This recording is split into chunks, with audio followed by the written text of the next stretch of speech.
A maioria dos cristãos celebra a data de Pentecostes como um feriado aos 50 dias contados a partir do domingo de Páscoa. Mas isso está desconectado da sua origem bíblica, na Páscoa e no início da colheita da cevada, que são componentes essenciais da lição de libertação e transformação do homem. Foi nessa época do ano que os israelitas entraram na Terra Prometida. Era o dia 15 de Nissan, mês 1, no calendário hebraico. Os tempos determinados do Senhor não são desprovidos de lógica. Antes, estão dispostos com uma mensagem abrangente. As festas determinadas estão todas conectadas e encamadas umas sobre as outras. Pentecostes é quase sempre lembrado apenas como um evento do Novo Testamento, que ocorreu conforme o relatado no livro dos Atos dos Apóstolos. Por causa disso, poucos cristãos realmente compreendem o significado de Pentecostes e não percebem como ele é importante, tanto para o crente do Antigo quanto para o do Novo Testamento. Deus estabeleceu para o povo de Israel a celebração de 3 festas maiores: a Páscoa, Pentecostes e Tabernáculos. Na festa de Pentecostes, em Êxodos 34, 22, o sumo sacerdote deveria oferecer a Deus os primeiros frutos da colheita do trigo. Ele tomava uma medida específica de trigo e assava 2 pães com fermento. A oferta pentecostal deveria conter fermento para nos mostrar uma verdade muito importante sobre a unção pentecostal que o Novo Testamento chama de batismo do Espírito Santo. Diz-nos que a santificação é um processo no qual ainda somos fermentados. Em nossa vida real ainda somos imperfeitos, embora tenhamos sido imputados como justos pelo sangue do Cordeiro de Deus, Yeshua, Jesus Cristo. O fermento era especificamente proibido em todos os sacrifícios. Em Levíticos 2:11 lemos: Não empreguem fermento nas vossas ofertas de farinha, porque nem fermento nem tampouco mel é permitido nas ofertas queimadas ao Senhor. A única razão pela qual a oferta fermentada de Pentecostes poderia ser oferecida a Deus era porque ela já havia sido cozida no fogo para interromper a ação do fermento. Da mesma forma, para que a nossa experiência de oferta fermentada seja aceitável a Deus, é de que apresentemo-nos perante Ele como sacrifícios vivos e santos. Se evitarmos o fogo de Deus, seremos inaceitáveis para o Senhor como ofertas pentecostais. Quando Deus tirou os filhos de Israel do Egito, fez parte do seu plano colocá-los, num determinado momento, espremidos entre uma nação superpotente e hostil e a imensidão do mar. Parecia não haver nenhuma esperança, mas Deus operou um grande milagre e abriu caminho pelo mar, e eles caminharam por ele. Isso foi uma espécie de batismo para esse povo. Pentecostes está intimamente ligado à chegada dos filhos de Israel ao Monte Sinai. Em Êxodo 20 está registrado o que Deus disse ao povo no Monte Sinai, incluindo os 10 mandamentos. Ali, Deus desceu como fogo sobre os seus filhos, e Moisés pediu que se aproximassem do Senhor. Diversamente, eles correram em outra direção, não sabendo que o fogo de Deus foi enviado para refiná-los e purificá-los. Quando tudo o que se sente por Deus é somente o medo, e nenhum amor ou sentimento de gratidão, é fácil ser seduzido a se afastar dele e voltar para a escravidão do pecado. Deus nunca desejou aterrorizar o homem para conseguir a obediência total. Nosso Criador sabe que existe um problema com o medo, pois ele não dura muito. O medo diminui quando a pessoa é constantemente exposta ao que se teme. Quando se precisa de uma resposta rápida, o medo é um bom motivador, mas o terror constante endurece o coração do homem. No final das contas, ele não pode mover o coração. Se tudo que temos é medo e terror, procuramos, aflitos, sair dessa situação o quanto antes, por qualquer válvula de escape ao nosso alcance. Com Israel não foi diferente. O medo de serem perseguidos pelo exército egípcio não durou muito. Eles logo retomaram suas brigas e reclamações. Pouco tempo depois de ouvir os 10 mandamentos, o medo diminuiu e eles cometeram o pecado da idolatria a ídolos, como o bezerro de ouro.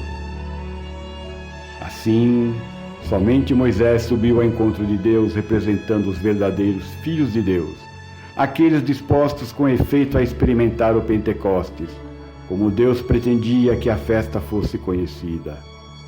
Os filhos de Israel deveriam ser o centro da salvação do mundo. Por fim, Moisés voltou do monte com o rosto brilhando no padrão dos antigos tabernáculos, carregando as tábuas da lei, para que pudéssemos saber que os vencedores têm a lei escrita em seus corações pelo dedo de Deus.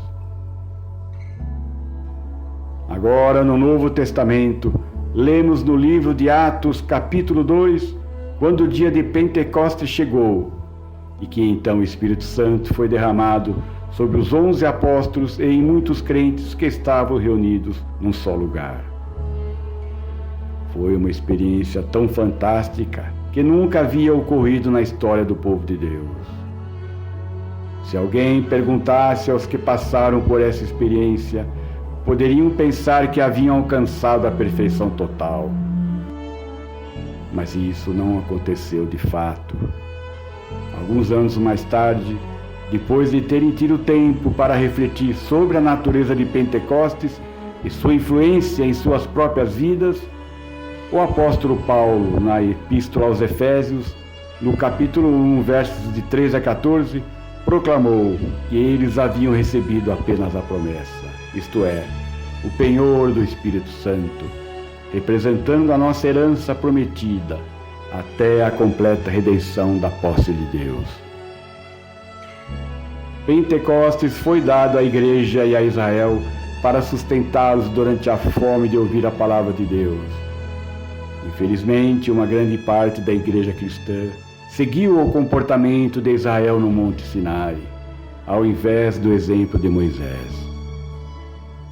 Ainda hoje, nos dias presentes, ela se recusa a ouvir a lei, ou ver tê-la sido escrita nos corações dos seus fiéis.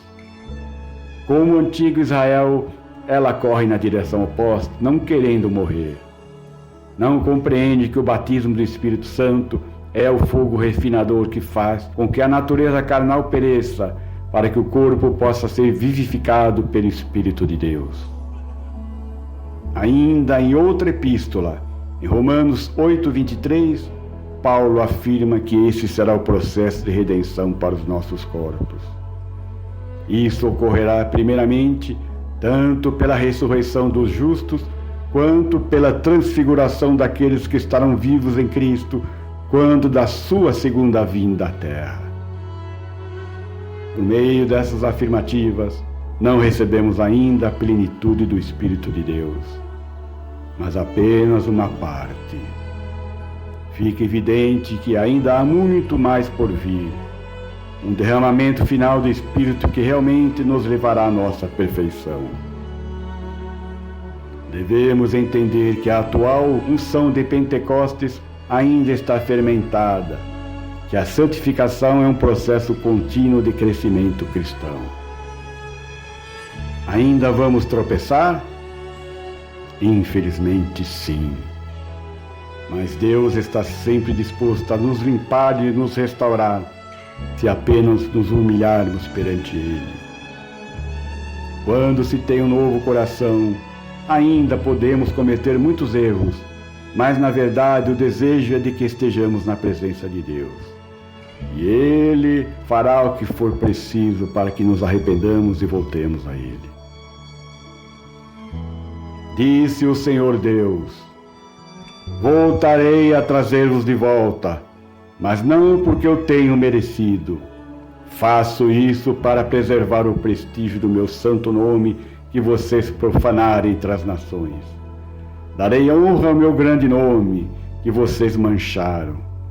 E todos os povos do mundo saberão que eu sou o Senhor. Serei exaltado perante eles pelo fato de vos ter trazido do exílio, diz o Senhor Deus. Sim, vou trazer-vos de novo para a vossa terra de Israel. Será como se vos tivesse aspergido com água pura. Ficarão limpos. A vossa imundícia e a vossa idolatria desaparecerá. Dar-vos-ei um novo coração e porei em vocês um novo espírito. Tirarei o vosso coração de pedra de pecado e porei no seu lugar um coração sensível. Porei em vocês o meu espírito, de tal forma que obedecerão às minhas leis e farão tudo o que vos mandar. Viverão em Israel a terra que dei aos vossos antepassados há muito tempo. Vocês serão meu povo e eu serei o vosso Deus.